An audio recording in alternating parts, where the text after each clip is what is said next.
Bismillahirrahmanirrahim. Assalamualaikum warahmatullahi wabarakatuh. Saya Ervin Indriana Inayati, NIM T 2019-1087. Di sini saya akan membahas materi tentang evaluasi pembelajaran pada mata kuliah pengembangan bahan ajar akidah akhlak. Yang pertama, pokok-pokok pembahasan yang akan kita bahas pada materi kali ini adalah pengertian evaluasi pembelajaran. Yang kedua adalah tujuan, fungsi, dan kegunaan evaluasi pembelajaran. Yang ketiga adalah bentuk-bentuk alat evaluasi serta sasaran evaluasi pembelajaran. Yang keempat adalah prinsip evaluasi pembelajaran. Dan yang kelima adalah proses evaluasi pembelajaran akidah akhlak. Yang pertama, di sini akan kita bahas adalah evaluasi.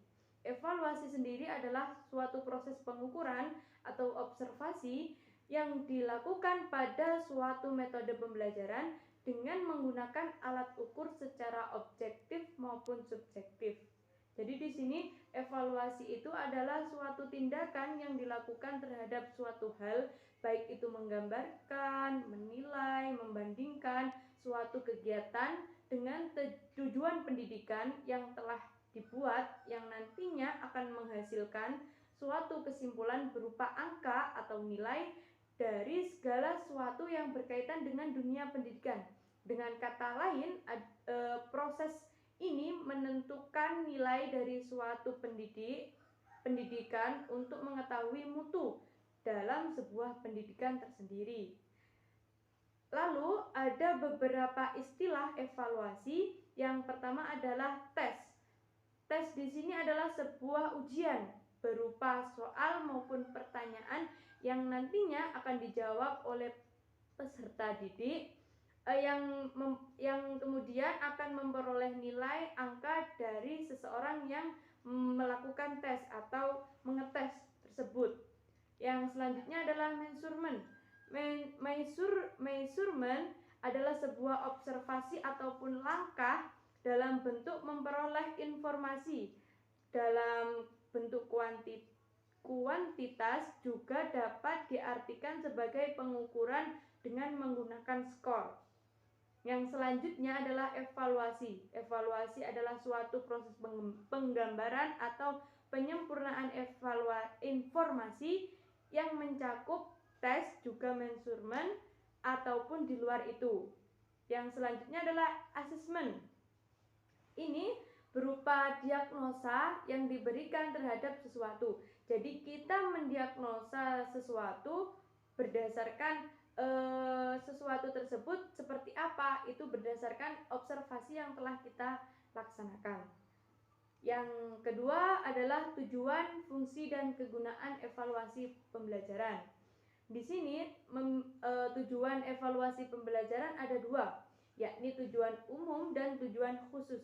Di mana tujuan umumnya adalah untuk mengetahui keefektifan atau keefisiensian suatu sistem pembelajaran secara luas.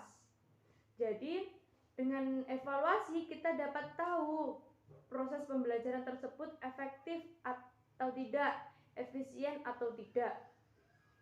Yang selanjutnya tujuan khusus. Tujuan khususnya di sini adalah untuk mengetahui kadar pemahaman siswa terhadap materi pembelajaran, baik aspek kognitif, psikomotorik maupun efektif.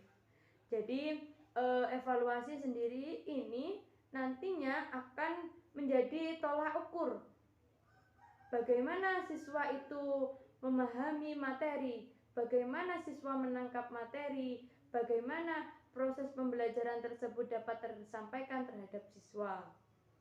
Yang selanjutnya adalah fungsi. Fungsi di sini adalah sebagai alat seleksi kemampuan murid.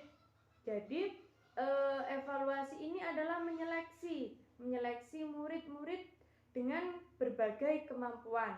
Sebab setiap murid itu memiliki kemampuan masing-masing, tidak dapat disamaratakan. Yang selanjutnya adalah alat klasifikasi, di mana klasifikasi yang dimaksudkan ini adalah mengklasifikasi murid berdasarkan kemampuan, berdasarkan kecerdasan, di mana ada anak yang memiliki kecerdasan yang di atas rata-rata, ada juga anak yang memiliki tingkat kecerdasan di bawah yang harus yang membutuhkan bimbingan lebih mendalam oleh seorang guru. Yang selanjutnya adalah menentukan atau mengukur kelemahan ataupun kekuatan siswa. Jadi siswa ini kelemahannya di sini, siswa ini kelemahannya di sini. Sehingga nanti sebagai seorang guru kita untuk menerapkan metode atau strategi pembelajaran itu dapat tersampaikan dengan baik ketika kita sudah memahami karakter individu siswanya masing-masing di dalam suatu kelas tersebut. Yang selanjutnya adalah untuk mengembangkan ilmu, terutama di sini adalah pada bidang materi akidah akhlak. Yang selanjutnya adalah kegunaan evaluasi pembelajaran, di mana evaluasi pembelajaran ini berguna pada materi akidah akhlak untuk menanamkan nilai-nilai agamis sebagai pedoman hidup di dunia maupun di akhirat. Yang selanjutnya meningkatkan dan memahami, menanamkan keimanan dan ketakwaan peserta didik karena materi kita akidah dan akhlak.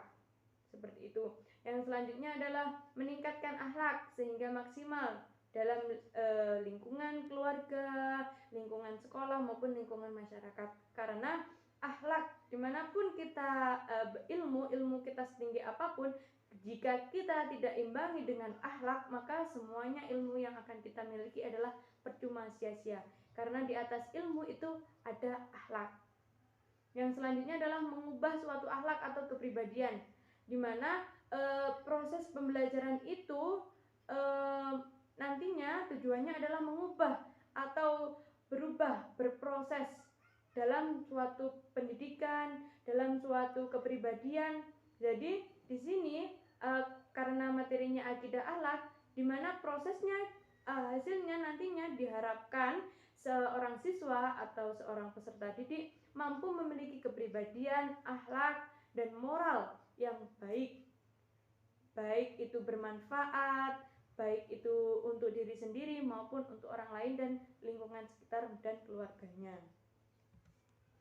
Yang selanjutnya adalah bentuk alat evaluasi, di mana alat evaluasi ini berbentuk objektif dan subjektif, di mana bentuk objektif ini adalah tes tanya jawab yang kemudian dijawab oleh peserta didik dan dinilai oleh penilai dengan cara memberikan skor secara tepat sesuai hasil jawaban yang telah dijawab tersebut. Yang selanjutnya adalah bentuk subjektif. Bentuk subjektif ini adalah salah satunya contohnya adalah soal uraian, soal ujian. Ini berdasarkan kemampuan atau kecerdasan kompetensi yang dimiliki oleh peserta didik itu sendiri. Adapun bentuk-bentuk atau alat-alat evaluasi yang berkembang dalam suatu proses pembelajaran, misalnya juga evaluasi tengah semester, evaluasi harian, ataupun ulangan harian, ulangan tengah semester, ulangan semester, ujian nasional, observasi, evaluasi pembelajaran di akhir, dan lain sebagainya. Sangat banyak sekali. Yang selanjutnya adalah prinsip, di mana ketika sebelum kita melakukan evaluasi itu kita harus mengetahui prinsip-prinsip evaluasi. Di mana prinsip-prinsip evaluasi yang pertama adalah kontinu, di mana kita akan mengevaluasi suatu materi atau suatu pelajaran tersebut harus kontinu. Dari misalnya subbabnya ada 5, ya 5 tersebut dari yang pertama, yang kedua, yang ketiga, yang keempat, yang kelima harus kontinu terus menerus, tidak boleh diloncat-loncat dan tidak boleh ditinggalkan. Ini 5 subbab yang akan kita evaluasi. Yang selanjutnya kooperatif. Kooperatif di sini adalah secara menyeluruh terhadap seluruh aspek yang akan kita evaluasi. Misalnya materinya 5, ya 5-5-nya tersebut kita evaluasi dengan baik, seperti itu. Yang selanjutnya adalah komprehensif. Komprehensif di sini keterkaitan antara seorang guru, seorang murid, dan materi pembelajaran ini harus saling berkesinambungan atau saling mensupport dalam hal evaluasi juga proses pembelajaran. Yang selanjutnya adalah objektif, di mana ketika seorang guru atau seorang pendidik mau melakukan evaluasi atau penilaian, kita harus berlaku adil, tidak boleh membeda-bedakan, tidak boleh membandingkan, tidak boleh oh ini kesayangan, oh ini muridnya biasa aja, itu tidak boleh. Jadi kita harus adil dan harus objektif sesuai apa yang kita lihat dari hasil proses penilaian, proses pembelajaran tersebut, ya itu yang akan kita nilai.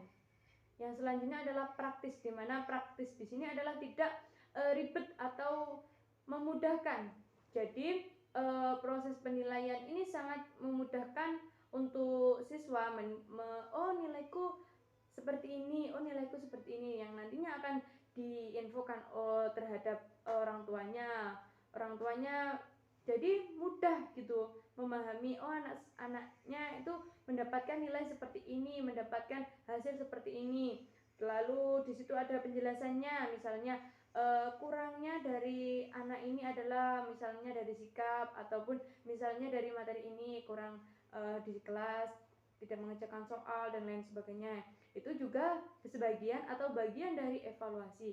Jadi evaluasi itu tidak hanya dilakukan oleh seorang pendidik dari proses penilaian, itu tidak, tapi seluruhnya.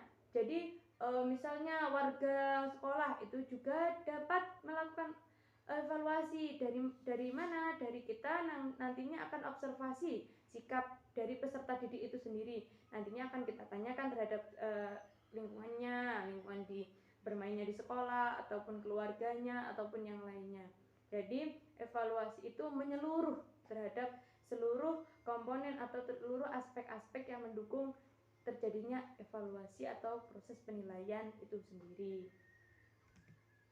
Yang selanjutnya adalah proses evaluasi, di mana proses evaluasi ini implementasi pembelajaran diimplementasikan terhadap pembelajaran akidah akhlak di madrasah ini mengacu kepada peraturan pemerintah agama Republik Indonesia, di mana proses pembelajaran akidah akhlak ini masih menekankan pada sisi normatif dan banyak menggunakan strategi-strategi indoktrinatif.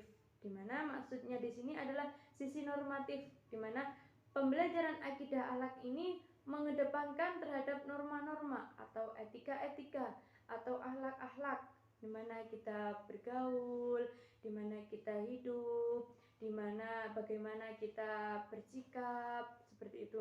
Itu seluruhnya diatur dalam pada materi akidah akhlak, misalnya sikap menghormati orang tua, sesama manusia, sesama muslim, kita taat atau takwa terhadap Tuhan, kita cinta terhadap Nabi Muhammad SAW, kita mempercayai adanya agama Islam, adanya Nabi dan Rasul, kitab suci, malaikat, hari akhir dan lain sebagainya.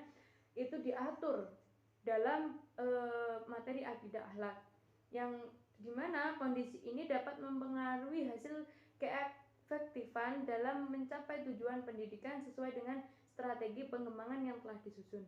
Capaian ini berupa fungsi strategi pengembangan potensi peserta didik, yaitu menjadi manusia yang bertakwa, berakhlak mulia dan bertanggung jawab, di mana nantinya proses pendidikan atau proses pendidikan itu bertujuan untuk apa?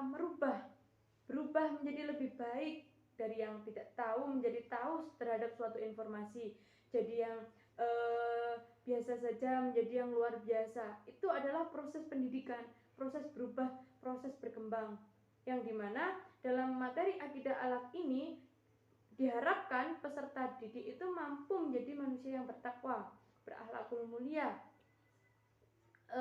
Lalu pada materi akidah akhlak, misalnya implementasinya di dalam kelas, misalnya pada materi sabar ataupun pada materi akhlak terpuji, kita contohkan sebagai seorang siswa atau sebagai contoh sebagai seorang guru, calon seorang guru. Nanti ketika proses pembelajaran itu kita dapat menerapkan bagaimana sih akhlak yang baik, bagaimana sih contoh sikap yang baik, menghargai seseorang, akhlak terpuji itu bagaimana. Itu harus kita contohkan sebagai seorang guru. Jadi guru itu sebagai model atau contoh percontohan awal dari seorang siswa terhadap apa yang telah dibicarakan atau diinformasikan guru pada suatu pembelajaran itu. Misalnya pembelajaran itu pembelajaran akidah akhlak, membahas materi tentang akhlak terpuji. Ya, kita sebagai seorang guru pada saat mengajar itu kita harus lebih dulu mencontohkan akhlak terpuji. Misalnya menghormati terhadap murid, walaupun itu murid kita juga harus menghormati. Jadi menyayangi, menghormati itu tidak hanya untuk yang lebih tua saja, tetapi untuk yang lebih muda juga kita menghormati. Maksudnya di sini adalah menyayangi, mengayomi seperti itu. Jadi ketika nantinya implementasi pembelajaran akidah akhlak ini diharapkan dapat benar-benar terimplementasikan dalam kehidupan sehari-hari seorang siswa itu sendiri dalam masyarakat, lingkungan sekolah, keluarga, dan juga menjadi bekal terhadap dirinya sendiri sebagai benteng. Oh, saya memiliki iman, saya memiliki ketakwaan terhadap Tuhan karena saya telah diajarkan materi akidah akhlak dahulu kala di madrasah seperti itu. Saya kira cukup sekian dari saya, kurang lebihnya mohon maaf. Wassalamualaikum warahmatullahi wabarakatuh.